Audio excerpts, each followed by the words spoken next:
Well, good morning, everybody. This is the IT in 10 for December 6, 2016. Just a reminder that just in terms of logistics, we've got everybody muted today, so if you have questions, feel free to use the GoToMeeting chat window.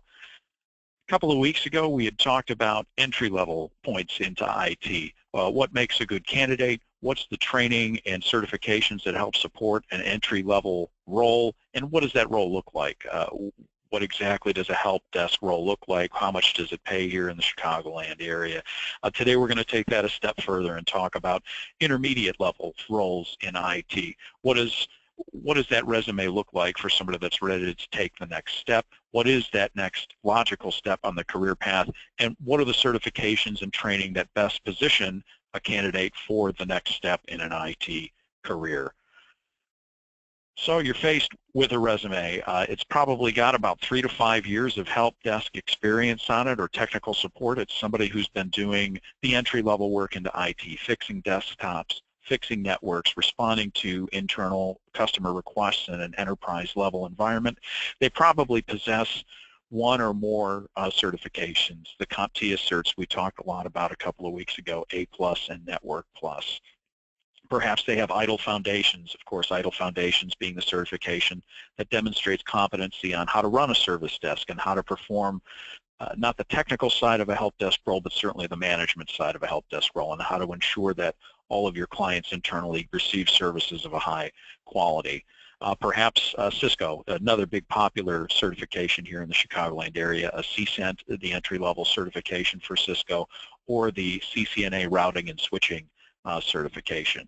And they may also have an MTA, a Microsoft Technology Associate cert. This is an entry-level certification, and the best way to think of that is almost as a competitor to A+ and Net+ on the CompTIA side, just helping a candidate establish themselves into an IT career. And you've got a resume that's got all of these things. Well, what does the next step look like?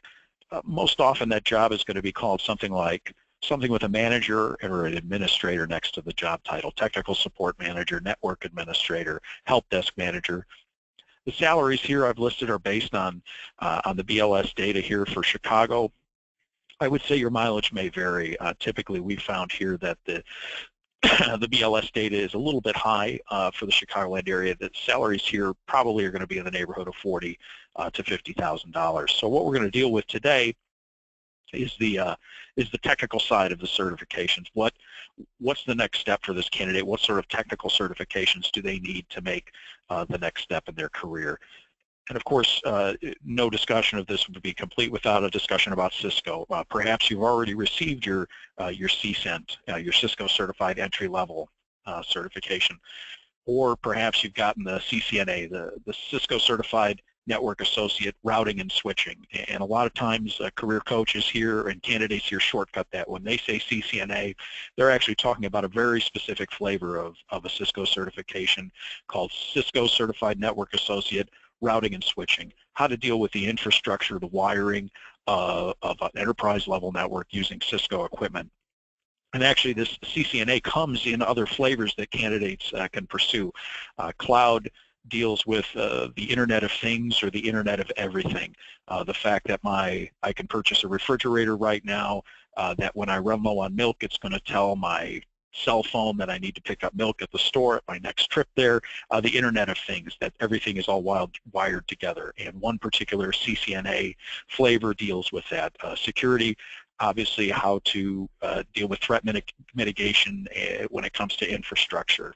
Collaboration, talking to you today here at the National Label Headquarters on a Cisco IP phone. And collaboration deals with voice and video communication on Cisco products like the one I'm using today.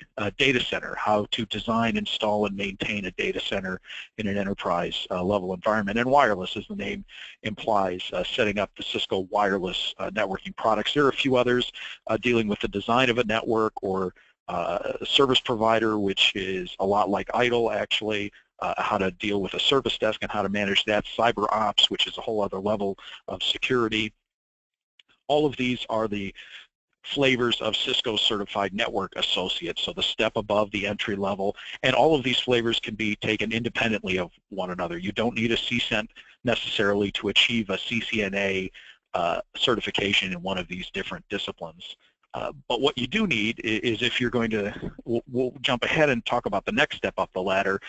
Cisco also offers a network professional level of certifications, the CCNP, and there, yes, you must hold a valid CCNA certification in order to move up to the network professional in these various Cisco disciplines. And then above that, there's the even higher level, the Cisco Certified Inter-Network Expert. Frankly, from a WIOA system perspective, not a lot of approved programs that deal with this, nor are there a ton of candidates out there who are going to be asking for CCIE certifications. The other piece we'll talk about today are the Microsoft certifications, and we did talk a little bit earlier about the Microsoft Technology Associate, the entry-level Microsoft certification. That's not unlike the CompTIA A+ and Net+, just the basics of technology, the basics of database usage. The step up from that is called the Microsoft Certified Solutions Associate, the MCSA, and Microsoft has actually just gone ahead and reorganized their certifications around several centers of excellence. And this is not unlike the disciplines that you see on the Cisco side of things. Mobility is the old desktop certification. So if you're pursuing a mobility MCSA, you're going to learn how to install software on a laptop or on a desktop machine, or on obviously there are other wired and wireless products, phones and what have you. That's been renamed mobility. Cloud platform and infrastructure is the server side of things. If you're managing a Microsoft server either internally or on a cloud basis, you would pursue the certifications related to cloud platform and infrastructure. Productivity mostly involves managing the Office 365 product, administering that in an enterprise level environment. Data management, if you've got somebody who's doing database work or SQL work, they would pursue an MCSA in data management and analytics. And then application builder, not a ton of training here locally on that, but C#, HTML, ASP, .NET. So Microsoft has organized the MCSA around these 5 different centers of excellence. And so, for example, if you're interested in getting your MCSA in mobility, you take a pair of exams specifically related to installing Windows 10 in a desktop and mobile environment, and you receive your MCSA. The next step up from that is the MCSE, the Microsoft Certified Solutions Expert, and what that means, it does have a prerequisite. You must hold a valid MCSA in one of these various disciplines, and then you take an annual elective exam to maintain your Solutions Expert certification. Now the MCSA certifications don't expire per se, they're valid to the technology. To paraphrase General MacArthur in his retirement speech, old certifications don't die, they just fade away. And Microsoft is a good example of that. If you hold a mobility MCSA that deals with Windows 10, you hold that forever, but the problem is the technology is going to advance. Cisco certifications in theory are valid for 3 years, but the fact of the matter is that Cisco upgrades their certifications on a 3-year cycle. So you'll hold a certification, but it'll be to older technology.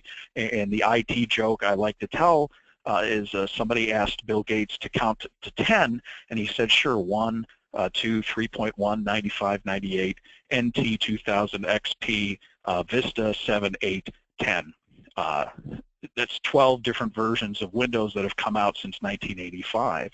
And the fact of the matter is this technology is constantly changing, and we need to press our candidates to stay current to the technology. If somebody comes to you and says, well, you know, I've got my A+ exam and I took it 5 years ago, but the A+ exam has changed, that should prompt a serious discussion with that candidate about what their career path is. There's no need to pay for the same ground twice. If they've held an A+ that was valid 5 years ago and they've been doing help desk work, it's time for them to take a look at what the next step is on the career pathway toward a successful career in IT. Well, it covers the intermediate roles for IT from a technical side. Our next edition of IT in 10 will come in 2 weeks, December 20th at 10 o'clock, and we're going to start talking about the mid to senior level roles and the training and certifications that support that.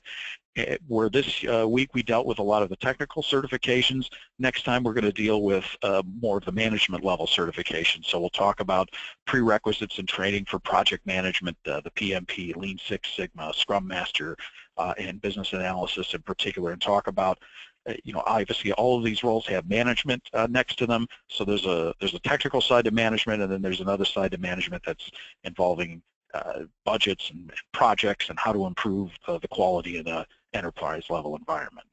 Look forward to seeing you all then.